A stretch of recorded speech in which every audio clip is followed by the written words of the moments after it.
စပယ်ကြီးမွေတွေတဲကြီးဟာကျွန်တော်တို့လူသားတွေအတွက်ဘာကြောင့်ဒီလောက်ထိအသုံးဝင်လာတယ်ဘလို့လူမျိုးတွေသုံးတင်တာလဲဘလို့ပုံစံမျိုးတွေသုံးရမှာလဲကလေးတက်ငယ်တွေရောဘလို့ယောဂတွေမျိုးတွေပျောက်ကင်းနေဆိုတော့ဒီနေ့ဗီဒီယိုမှာကျွန်တော်ပြောပြပေးမှာဖြစ်ပါတယ်စပယ်ကြီးမွေလို့ပြောလိုက်တာနဲ့မွေအကောင်ကြီးနဲ့အရှည်လျားတဲ့မွေတစ်ကောင်ကိုကျွန်တော်တို့ပြင်းမြင်ရမှာဖြစ်ပါတယ်ဟုတ်ပါတယ်စပယ်ကြီးမွေတွေကတာမန်မွေတွေထက်ပိုကြီးပိုရှိပါတယ်ဒီစပယ်ကြီးမွေတွေထူးခြားကြတော့ညှို့တာပဲဖြစ်ပါတယ်တားကောင်တစ်ကောင်ကိုဓာတ်ရိုက်ဖမ်းပြီးတော့စားလိမရှိပါဘူးသူတို့အရင်ဆုံးသူတို့စားချင်တဲ့တားကောင်ကိုအရင်ဆုံးညှို့ရတယ်ညှို့ပြီးရခါမှာသူတို့တွေဖြည်းဖြည်းကြီးရှစ်ပတ်ပြီးတော့သူတို့တွေအကောင်လိုက်မြူချရပါတယ်ဒါကြောင့်ရှေ့ခေတ်လူကြီးအဆိုရိုးတွေရှိပါတယ်တောတဲ့တောင်နဲ့သွားခဲ့မယ်ဆိုစပယ်ကြီးမွေတွေဓာတ်ရိုက်တွေ့ခဲ့တဲ့ဆိုရင်ကျွန်တော်တို့ခန္ဓာကိုယ်ဝစ်စင်သွားတဲ့ဝစ်စာကိုကျွန်တော်တို့တစ်ခုမှကြအကုန်ချွတ်ချပြီးတော့ကျွန်တော်တို့ကိုယ်လုံးယုံပြရမှာဖြစ်ပါတယ်နောက်ပြီးဓာတ်တလက်ပါသွားခဲ့တယ်ဆိုရင်ဓာတ်နဲ့လည်းဒီမြေကြီးကိုကျွန်တော်တို့တွေခုတ်ခြင်းအားဖြင့်ညှို့နိုင်ကိုကျွန်တော်တို့ဖြတ်နိုင်တယ်မှာလို့ပြောပါတယ်ဒီနေ့မှာစပယ်ကြီးမွေနဲ့စပယ်အုံးမွေနဲ့တချို့သောလူတွေကမှားလေးရှိပါတယ်စပယ်ကြီးမွေနဲ့စပယ်အုံးမွေနဲ့ကိုခွဲမဲ့ဆိုရင်ဘယ်လိုခွဲရမလဲဆိုတော့ကျွန်တော်ပြောပြပေးမယ်စပယ်ကြီးမွေရဲ့ဦးကောက်မှာဆင်းကြောင်းအမဲသေးသေးလေးတစ်ကြောင်းသာရှိပြီးစပယ်အုံးမွေရဲ့ဦးကောက်မှာညှားပုံစံမျိုးအဆင်းကြောင်းမဲပြားကြီးရှိပါတ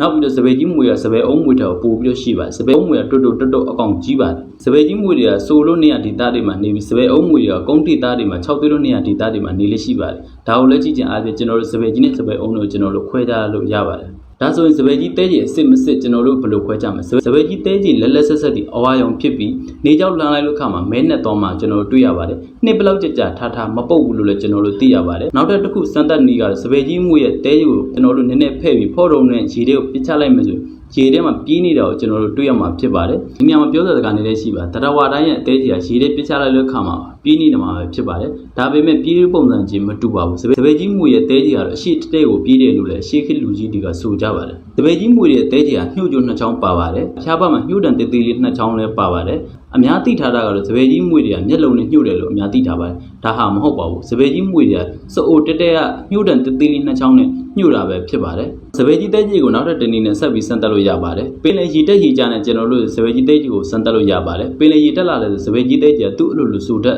်ပြန်နေမှာပဲဖြစ်ပါတယ်ပင်လယ်ရေကျတော့လည်းခါမှာစပယ်ကြီးတဲကြီးကမူရပကတိတိုင်အချောက်တိုင်ပြန်ပြီးတော့ဖြစ်နေမှာဖြစ်ပါတယ်ပင်လယ်ရေတက်ရေကျတော့ပင်လယ်နဲ့နီးတဲ့သူတည်းပို့ပြီးတော့သိမှာဖြစ်ပါတယ်နောက်ထပ်စမ်းသပ်နည်းကတော့စပယ်ကြီးတဲကြီးကိုရှာဝတ်တင်ပြီးပုတ်တိုက်ပေးလိုက်မယ်ဆိုရင်အရင်ဆုံးအခါတက်ကိုရမှာဖြစ်ပါတယ်ပြီးရင်မကြခင်မှာကျွန်တော်တို့နည်းနည်းအချိုတက်ကိုရလာမှာဖြစ်ပါတယ်ဒါဟာစပယ်ကြီးတဲကြီးအစ်စ်လို့ကျွန်တော်တို့ပြောလို့ရပါတယ်နောက်ထပ်တနည်းကတော့ကျွန်တော်တို့ရဲ့လက်ဘဝမှာစပယ်ကြီးတဲကြီးကိုပုတ်တိုက်ပြီးလက်ခံမှုကိုကျွန်တော်တို့ရှာနေတုတ်ပေးလိုက်လို့အခါတက်ကိုကျွန်တော်တို့ရမှာဖြစ်ပါတယ်ဒါဟာစပယ်ကြီးတဲကြီးအစ်စ်လို့ကျွန်တော်တို့ပြောလို့ရပါတယ်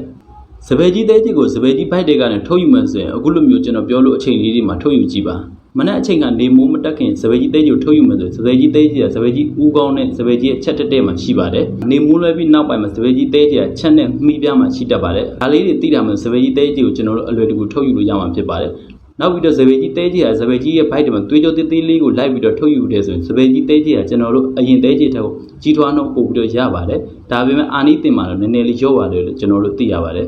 ်စပယ်ကြီးတဲကြီးဟာဘယ်လိုယောဂမျိုးတွေကောင်းနိုင်လဲဆိုတော့ကျွန်တော်တို့လီထိတာတဲ့လူနဲ့လင်ငန်းယောဂဖြစ်တာလဲသူစကားမပြောနိုင်တဲ့သူဆိုရင်ရှာကိုကျွန်တော်တို့ပို့ပေးပါတနေ့3ချိန်ပို့ပေးတယ်ဆိုရင်3ရက်အတွင်းမှာကျွန်တော်တို့ထူးခြားပါလိုက်မယ်တိတာပါလိုက်မယ်လီထိတာတဲ့သူဆိုရင်ခြိလက်မလှုပ်နိုင်တဲ့သူဆိုရင်စပယ်ကြီးတဲကြီးကိုကျွန်တော်တို့တွေတွေးပြီးတော့လိမ့်ပေးတယ်ဆိုရင်ကျွန်တော်တို့3ရက်အတွင်းမှာကျွန်တော်တို့မှာတိတိတတ်တာကောင်းပါလိုက်မယ်မျက်စိယောဂသမားများအတွက်စပယ်ကြီးတဲကြီးကိုဘုလိုမျိုးလေးကျွန်တော်တို့တွေစမ်းသပ်ပြီးတော့သုံးကြည့်ပါမျက်စိတဲ့ကျွန်တော်အမှန်ဝင်တာဖြစ်မျက်စိမကြည့်တာဖြစ်စပယ်ကြီးတဲကြီးကိုကျွန်တော်တို့တွေမျက်စိဖြစ်ကျွန်တော်တို့တွေးပြီးတော့ခတ်ပြီးမယ်ဆိုရင်ကျွန်တော်တို့တွေတတ်တာပြောက်ခွင့်ပါတယ်အနည်းငယ်တာဆက်ပါတယ်မကြခင်မှာကျွန်တော်တို့မျက်စိကအကောင်းပကတိတိုင်းပြန်လည်ပြီးတော့ကြည်လင်တောက်ပတ်သွားမှာပဲဖြစ်ပါတယ်မျက်စိမှာကြောက်တဲ့ဘာကလူနိုးနဲ့တနေ့ကို3ချိန်ကျွန်တော်တို့တွေခတ်ပြီးတော့ပြောက်ခွင့်တိတာလာလိုက်မယ်ဖြစ်ပါတယ်ဒီနည်းလမ်းလေးတိုင်းကျွန်တော်တို့စိုင်းပြီးတော့လုပ်ကြည့်ကြပါမျက်စိယောဂဝေဒနာရှင်များအတွက်တောတောင်တောင်ရတွေထဲမှာကျွန်တော်တို့အလုံးလုံးကိုင်းနေတဲ့တောင်တူလေသမားတွေဆိုရင်ကျွန်တော်တို့စုခလုတ်တွေနဲ့ကျွန်တော်တို့မကင်းကြပါဘူးတချို့တော်လူတွေကြတော့နှိမ့်ချုပ်နေပြီးစုကသားထဲမှာဝှချီနေမထွက်သေးတဲ့သူတွေဆိုရင်စပယ်ကြီးတဲကြီးကိုကျွန်တော်တို့တွေတနေ့ကို3ကတွေးပြီးတော့လိမ့်ပေးပါမကြခင်မှာအစုကထွက်သွားပါလိမ့်မယ်ချက်ချင်းတိတာပါလိမ့်မယ်ခုနီလန်တိုင်းလည်းစမ်းပြီးတော့ကျွန်တော်တို့သုံးကြည့်ကြပါ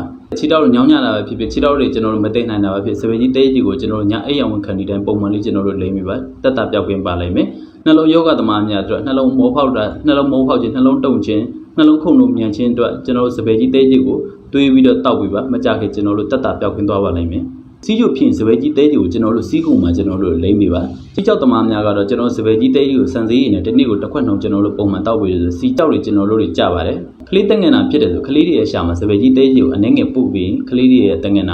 ကမကြခင်မှာကျွန်တော်တို့ပြောက်ခင်ပါတယ်တချို့တော့ကလေးတွေကြတက်လို့ကလေးတွေရှိပါတယ်တက်လို့ကလေးတွေဆိုရင်စပယ်ကြီးတဲကြီးကိုကျွန်တော်တို့ရှာမှာပုတ်ပြီးအားခြင်းအားဖြင့်တက်နေတဲ့ကလေးတွေယောဂကိုကျွန်တော်တို့ အလွယ်တကူကျွန်တော်တို့ပျောက်ကင်နိုင်မှာပဲဖြစ်ပါတယ်နောက်ဆုံးအနေနဲ့စက်ကြောထိုးခြင်းစက်ကြောတက်ခြင်းတမားများအတွက်စပယ်ကြီးတဲကြီးကိုကွန်းရွက်ရည်နဲ့ကျွန်တော်တို့တွေးပြီးတော့လိမ့်ပေးပါကျွန်တော်တို့အကျော်တက်လို့နေရာတွေကိုလိမ့်ပေးပါယောဂအမျိုးမျိုးကိုကျွန်တော်တို့တွေစပယ်ကြီးတဲကြီးနဲ့ကျွန်တော်တို့တွေကုသပေးလို့ရပါလေကျွန်တော်ဒီနေရာလေးကကျွန်တော်ပြောချင်ပါတယ်ဒီဗီဒီယိုလေးကမိတ်ဆွေတို့အတွက်အကျိုးမြတ်တဲ့စုံတရားရှိတယ်ဆိုကျွန်တော် line and follow လေးလုပ်ဝပေးပါလို့ကျွန်တော်ပြောချင်ပါတယ်နောက်လာမယ့်ဗီဒီယိုတွေမှာကျွန်တော်နဲ့ဒီပြတ်တွေ့မယ်လို့ပြောကြရင်ဒီနေ့ဗီဒီယိုလေးကဒီလောက်ပါပဲအားလုံးပဲစီးပြီးကြပါစေ